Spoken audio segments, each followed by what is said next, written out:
ქართველი ემიგრანტების სამხედრო სამსახური პოლონეთის შეიარაღებულ ძალებში მე-20 საუკუნის ისტორიის ერთ-ერთი ყველაზე ნაკლებად ცნობილი, თუმცა უაღრესად დრამატული და საპატიო ფურცელია.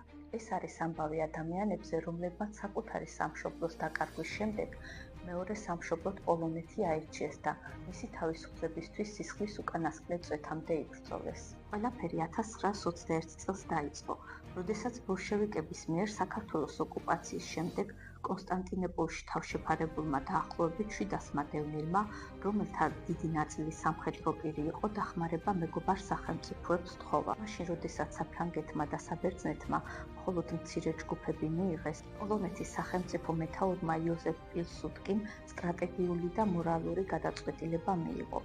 ქართველი ოფიცრებისა და იუნკერებისთვის პოლონური არმიის კარი გაეყო.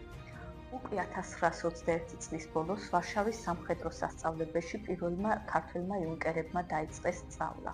მიუხედავად ენობრივი ბარიერისა და დაგვიანებით ჩართვის სასწავლო პროცესში, მათ საოცარი ინტენსივობით დაძლიეს პროგრამა.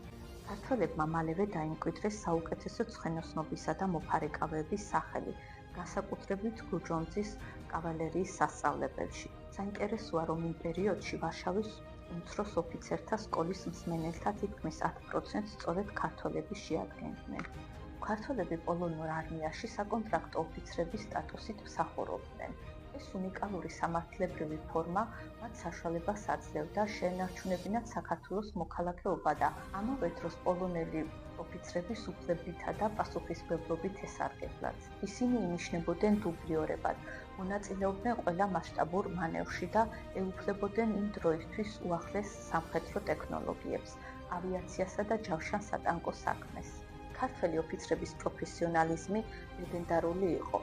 მაგალითად, არკადის ხირტლაძე დამბლენის სახელგანთქმულ არწივების სკოლაში აერონავიგაციას ასწავლიდა, ხოლო პოდპორუჩნიკ დადიანს ცხენოსნობისა და ხმლის ფლობის თითქმის ცირკული ოსტატობა დღემდე შემორჩა პოლონელი თანამებრძოლების მოგონებებს. თუმცა ნამდვილი გამოცდა 1929 წლის 1 სექტემბერს დაიწყო. მიუხედავად იმისა, რომ როგორც უცხო ქვეყნის მოქალაქეებს მათ შეეძლოთ ბრძოლაში არჩაბმულიყვნენ, ყველა ქართველმა ოფიცერმა ფრონტზე წასვლის სურვილი გამოთქვა. ისინი გერმანიის აგრესიის წინააღმდეგ პირველივე დღეებიდან იბრძოდნენ.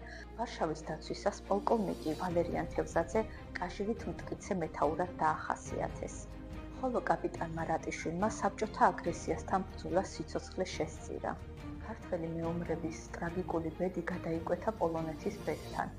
სამი მათგანი მაიორი მამალაძე, კაპიტანი ხირტლაძე და რუსიაშვილი პოლონელ ოფიცრებთან ერთად კატინის ტყეში ბოლშევიკებმა დაჰვრიტეს.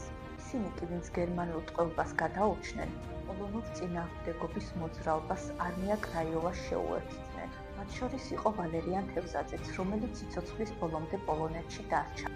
თუმცა იძულებული გახდა 1987 წლამდე გამოგონილი სახელით ვალერი ქჟიჟანოვსკით ეცხოვრა, რათა საბჭოთა რეპრესიებს გადარჩენოდა.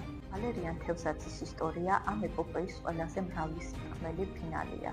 კაცი, რომელიც ვარშავის დაცვისთვის პოლონეთის უმაღლესი სამხედრო ორდენით ვირტუტი მილიტარით დააჯილდოვეს, ომის შემდეგ სამშობლოში ვერ დაბრუნდა.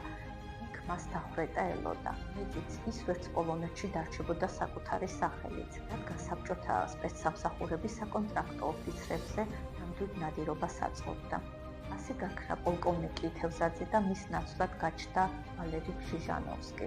მან მთელი დარჩენილი ცხოვრება სხვისი სახელითა და ბიოგრაფიით გაატარა, ისე რომ არავინ იცოდა მისი წარმომავლობის შესახებ. მხოლოდ 1987 წელს მისი გარდაცვალების შემდეგ, როდესაც ამბერძი გაიხსნა, სიმართლის ფარდა აეხადა. მომდევნო ეპიზოდში მოგიყვებით ვალერიან თევზაძის დაუჯერებელ თავგადასავალსა და მისი გასაიდუმლოებული ცხოვრების შესახებ.